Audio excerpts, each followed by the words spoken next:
Los temas más complejos son explicados por los expertos. En la Tribuna del Cesar de Radio Guatapurí llega la voz del experto. Todos los vallenatos y las personas que residen en su zona de influencia y que utilizan el aeropuerto Alfonso López de Valledupar se preguntan por qué los tiquetes aéreos de Valledupar a Bogotá son tan costosos.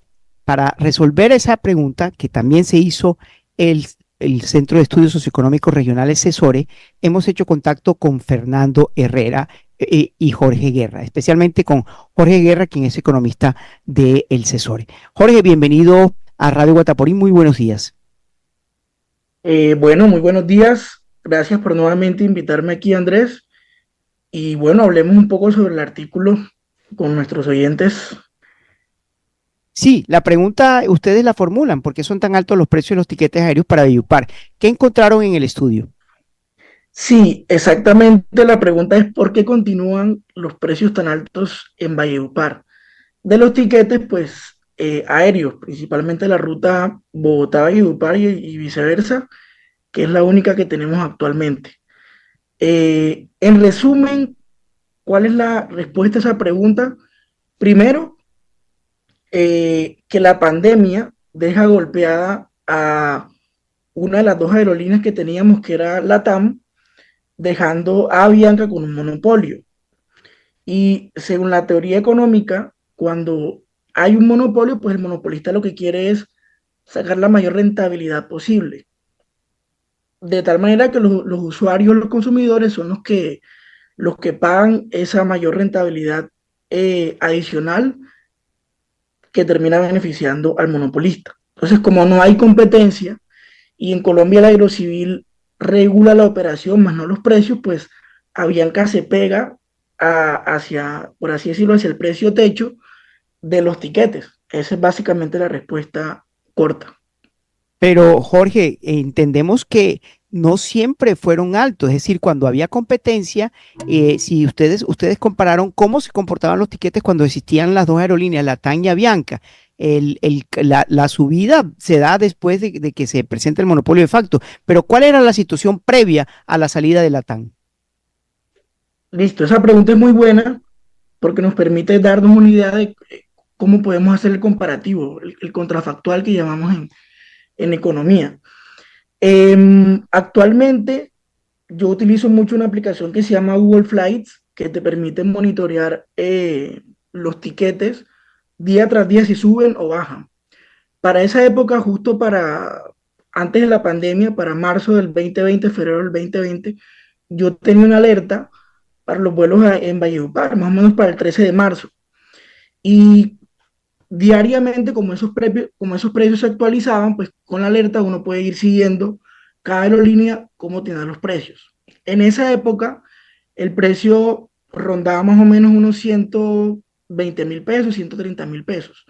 En la gráfica que ponemos en el artículo, se aprecia que cuando Avianca sube el precio, la TAM lo baja. Y luego Avianca se pega a ese precio cuando la TAM lo baja. Cuando Avianca quiere subir el precio nuevamente y ve que la TAM lo deja abajo, Avianca vuelve y corrige y vuelve, se pega a la TAM. Entonces, en la gráfica se ve que hay un dinamismo entre ambas y se aprecia la competencia, porque cuando una sube, la otra baja o se mantiene estable, obligándola a que ambas converjan a un solo precio, más o menos como controlándose y en última incentivando la competencia en busca de captar y no perder clientes, básicamente. Entonces, la situación previa a la salida de la TAM era que habían dos aerolíneas y por lo menos esas dos aerolíneas se hacían competencia, permitiendo que los precios estuviesen alrededor de 120, 130.000 pesos. Una vez se va LATAM, Jorge, ¿cómo se disparan los precios y en qué porcentaje? Bueno, hay que recordar que la TAM anuncia que se va a inicios del 2023, exactamente el día 16 de enero dejó de operar, desde noviembre aproximadamente avisó que se iba, noviembre, octubre, y el día 12 de enero aproximadamente estaban los precios en 120.000. para octubre estaban en 145 y para julio del 2023 alcanzaron 255.000 pesos, con un incremento superior al 112%. Ese fue el efecto, básicamente. Un incremento de precios de más de un 100% y unos precios que no se mueven, sino que están alrededor hoy en día de los 220.000 pesos. Esto, digamos, es la explicación del mercado. Sin embargo, usted sabe que hay mercados en economía donde el Estado ejerce una regulación, una supervisión.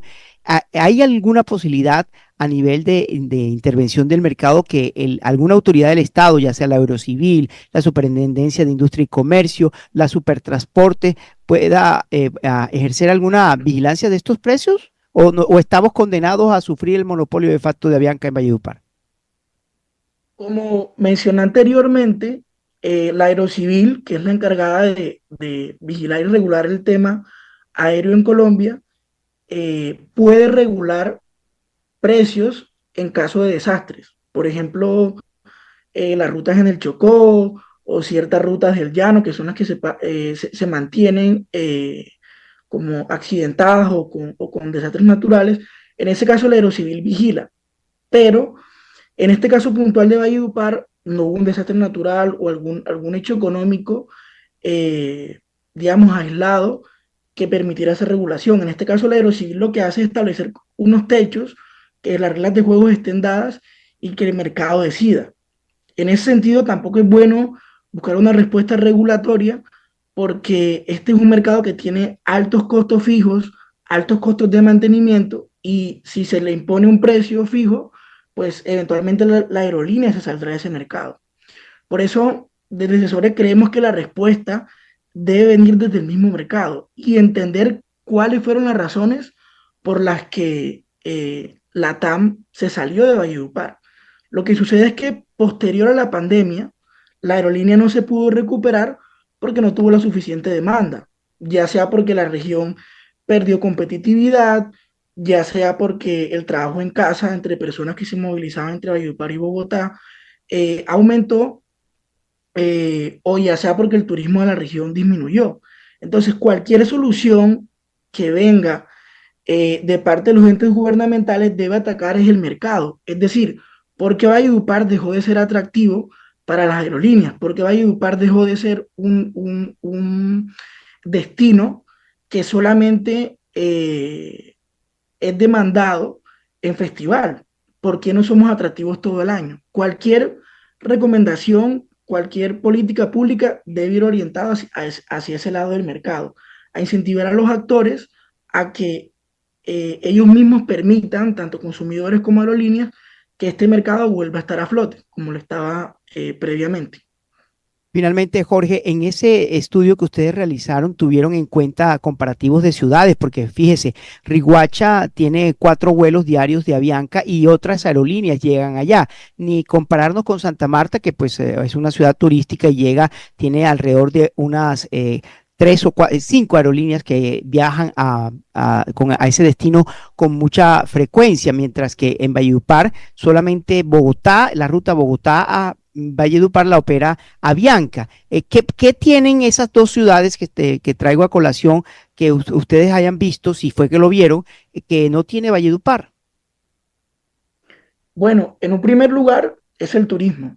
Tanto Santa Marta como Riohacha son dos lugares turísticos, pero nuestro contrafactual, nuestro comparativo más cercano es Riohacha. Riohacha, a pesar de que es una ciudad que logística o en términos de infraestructura no está igual que Valledupar, sí es como una especie de centro para atractivos turísticos que están cerca de la región, ya sea Palomino, ya sea el Cabo de la Vela, ya sea Punta Gallina. Entonces, a pesar de que la gente no va directamente a Riohacha, pues sí va a pueblos alrededor.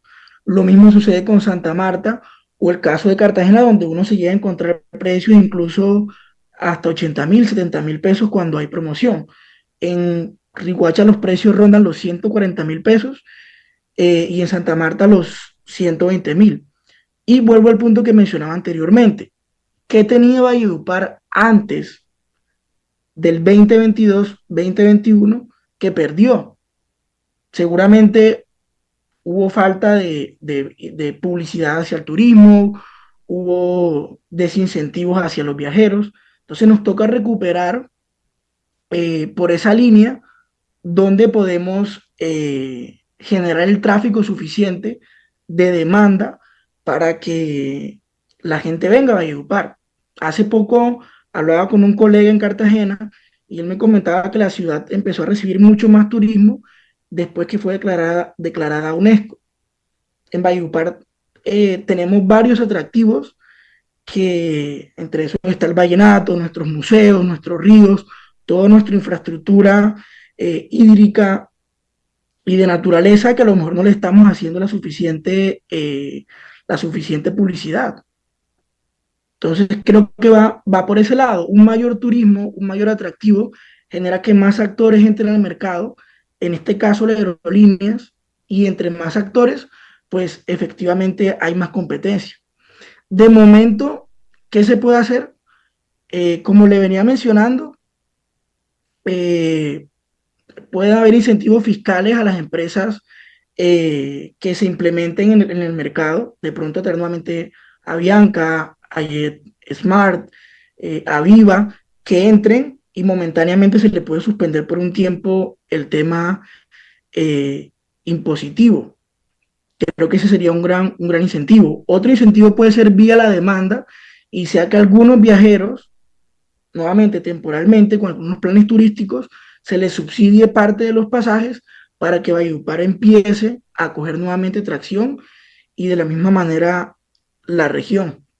Poder ir por ese lado, como planes que incentiven la demanda o la oferta en el corto y mediano plazo, para que en el largo la demanda sea lo suficiente para que los precios vuelvan al nivel en el que estaban previamente. Jorge, muchas gracias por aceptar esta entrevista de Radio Guatapurí y explicarnos este artículo que pues nos ayuda a entender la razón por la cual los precios de Avianca están por las nubes. Muchas gracias y que tengas un buen resto de día. Vale, muchísimas gracias a ustedes por la invitación, y bueno, de paso les deseo también un feliz cumpleaños, un feliz aniversario. Muchísimas gracias. Generación tras generación se han levantado escuchando a Radio Guatapurí en el corazón de los colombianos.